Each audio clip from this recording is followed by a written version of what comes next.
more than just a concept at Canaan Land, it's a way of life. Mac Gober and his wife Sandra founded Canaan Land in 1981 to reach men 17 and older whose worlds were dominated by destruction. It was designed to be God's love in action in the lives of the students. Canaan Land is a Bible training center and evangelistic outreach, ministering to everyone from outlaw bikers to businessmen, publishing books, CDs, and DVDs of their teachings. It's targeted towards men whose lives were scarred by abuse and neglect, compounded by bad decision-making, and too often fueled by a toxic mix of drugs, alcohol, and a violent lifestyle. These men habitually believe that they have nowhere to go. But under the loving guidance of Mac Gober, Canaan Land shows these men the path to an abundant, successful, and fruitful life. This one-year residential program combines Bible study, job training, educational enrichment, and direction with affection. Mac, Sandra, and the dedicated staff teach men how to overcome their brokenness and build a productive future at no cost to the student or their families.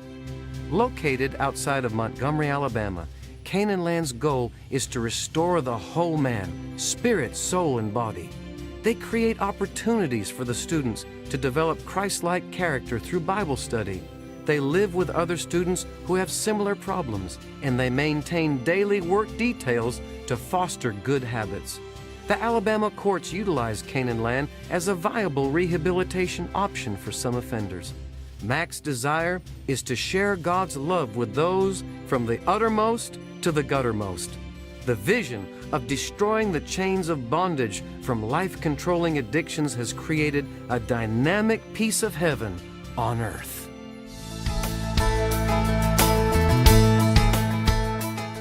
Not staying. Why? Why are you going with him? You can't live your life like this. You live your life, and I'll live mine.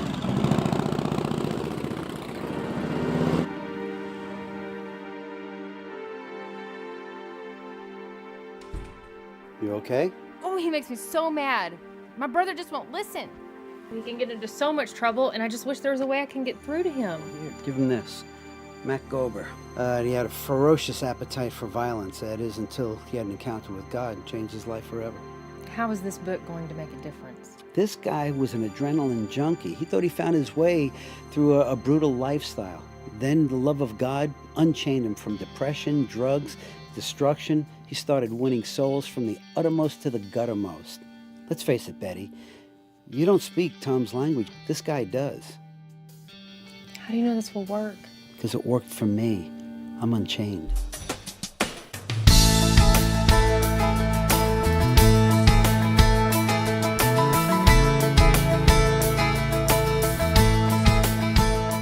I was reading from Mac Gober's book, Unchained, and years ago, before Canaan Land started, there was a man that came to him and said, "What would you do if you had $1 million? Listen to this." He said, "I'd tell you what I'd do with it." This is Mac Gober speaking. "I'd buy some land and I'd start a home for young men, for those who are hurting. I'd help them come out of the bondage that they're in, out of Egypt, and go to a promised land." You know, Mac and Sandra are such a blessing to this ministry, friends of Kenneth Copeland Ministries, and what an amazing thing you've done for us with the Elite CX team and what we've accomplished. Amen. We're glad you're here on the broadcast and what God has done with you. Amen. What is happening with Canaan Land right now? What's going on there? Well, we're experiencing something that we've not experienced.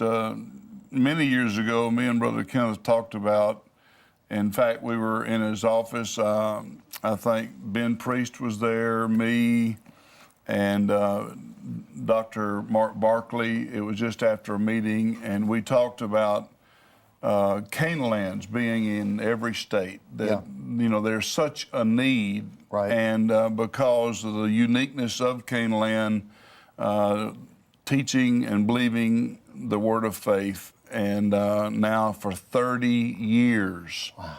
We have done that consistently. Wow. And yeah, you've been doing this, what, since 1981? Is that when it began? Was it? Well, that's when we moved onto the property. Onto the property, but we started in our own home, Yeah. And then we became like the little old lady in the shoe who didn't know what Just to kept do. growing. Yeah, I didn't know how to say no. And I looked up and I told the Lord, I said, it's your fault. I said, you didn't tell me no. I said, when I was hurting and my guts were falling out, I said, I called on you and you didn't tell me no. And I said, I can't tell these guys no that are calling me.